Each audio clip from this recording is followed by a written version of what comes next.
1 Samuel അദ്ധ്യായം 10. Samuel ഒരു പാത്രം ഒലിവെണ്ണയെടുത്ത് സാവോളിൻ്റെ ശിരസിലൊഴിച്ചു.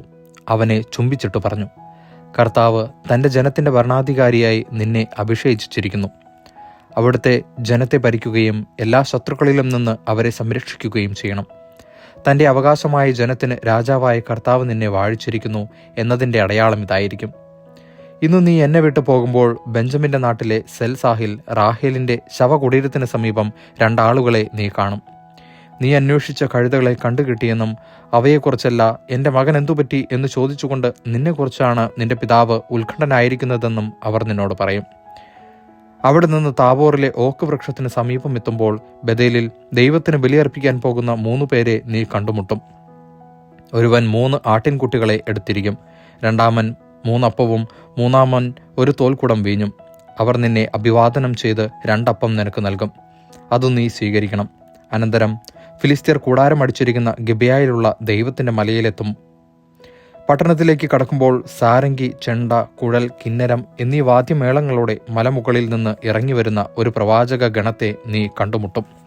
അവർ പ്രവചിച്ചു കൊണ്ടിരിക്കും. അപ്പോൾ കർത്താവിൻ്റെ ആത്മാവ് ശക്തമായി നിന്നിൽ ആവസിക്കും. നീയും അവരോടൊത്ത് പ്രവചിക്കാൻ തുടങ്ങും. മറ്റൊരു മനുഷ്യനായി നീ മാറും.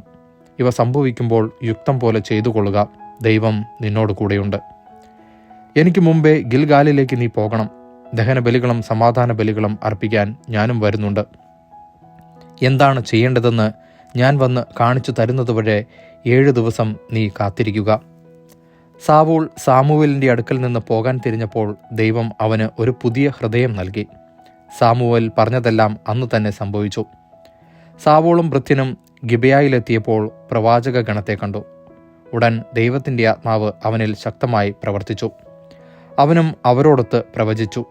സാവൂളിനെ മുമ്പ് അറിയാമായിരുന്നവയെല്ലാം അവൻ പ്രവചിക്കുന്നത് കണ്ടപ്പോൾ പരസ്പരം ചോദിച്ചു, കിഷിൻ്റെ മകന് എന്തുപറ്റി?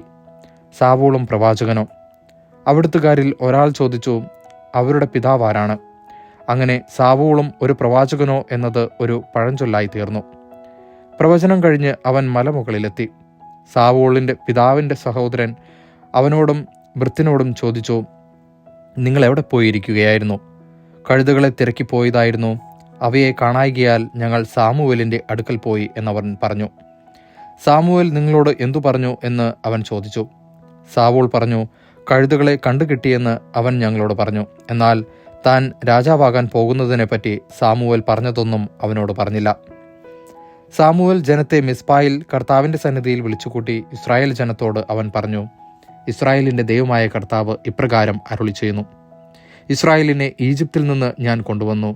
ഈജിപ്തുകാരുടെയും നിങ്ങളെ പീഡിപ്പിച്ചിരുന്ന സകല രാജാക്കന്മാരുടെയും കൈകളിൽ നിന്ന് നിങ്ങളെ ഞാൻ മോചിപ്പിച്ചു. എന്നാൽ എല്ലാ ദുരിതങ്ങളിലും അത്യാഹിതങ്ങളിലും നിന്ന് നിങ്ങളെ സംരക്ഷിക്കുന്ന ദൈവത്തെ ഇന്ന് നിങ്ങൾ ഉപേക്ഷിച്ചിരിക്കുന്നു. ഞങ്ങൾക്കൊരു രാജാവിനെ വാഴിച്ചു തരിക എന്ന് നിങ്ങൾ ആവശ്യപ്പെട്ടു. അതുകൊണ്ട് ഇപ്പോൾ ഗോത്രത്തിൻ്റെയും കുലത്തിൻ്റെയും ക്രമത്തിൽ കർത്താവിൻ്റെ മുമ്പിൽ നിൽക്കുവിൻ. അനന്തരം സാമുവേൽ ഇസ്രായേൽ ഗോത്രങ്ങളെയെല്ലാം തൻ്റെ അടുക്കൽ വരുത്തിയിട്ട് കുറിയിട്ട് ബെഞ്ചമിൻ ഗോത്രത്തെ എടുത്തു.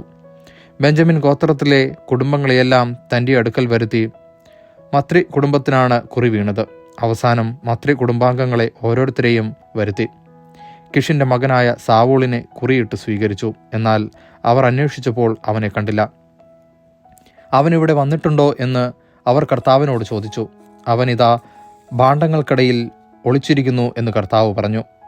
അവർ ഓടിച്ചെന്ന് അവനെ കൂട്ടിക്കൊണ്ടുവന്നു.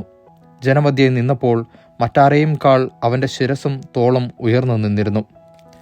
സാമുവേൽ ജനക്കൂട്ടത്തോട് ചോദിച്ചു, കർത്താവ് തെരഞ്ഞെടുത്തവനെ നിങ്ങൾ കാണുന്നില്ലേ? അവനെപ്പോലെ മറ്റാരുമില്ല. അപ്പോൾ രാജാവ് നീണാൾ വാഴട്ടെ എന്ന് ജനം ആർത്തു വിളിച്ചു. അനന്തരം സാമുവേൽ രാജധർമ്മത്തെപ്പറ്റി ജനങ്ങളോട് പറഞ്ഞു. അതെല്ലാം ഒരു പുസ്തകത്തിൽ എഴുതി കർത്താവിൻ്റെ മുമ്പിൽ വെച്ചു. പിന്നീട് ജനത്തെ അവരവരുടെ വീടുകളിലേക്ക് പറഞ്ഞു അയച്ചു. സാവൂളും ഗിബെയയിലുള്ള തൻ്റെ ഭവനത്തിലേക്ക് മടങ്ങി. ദൈവത്താൽ പ്രചോദിതരായ ഏതാനും യുദ്ധവീരന്മാരും അവനെ അനുഗമിച്ചു. എന്നാൽ ചില കുബുദ്ധികൾ ചോദിച്ചു, നമ്മെ രക്ഷിക്കാൻ ഇവന് സാധിക്കുമോ? അവർ അവനെ അധിക്ഷേപിച്ചു. കാഴ്ചയൊന്നും അവർ കൊടുത്തതുമില്ല, അവനത് ഗൗനിച്ചതുമില്ല. ദൈവവചനമാണ് നാം കേട്ടത്.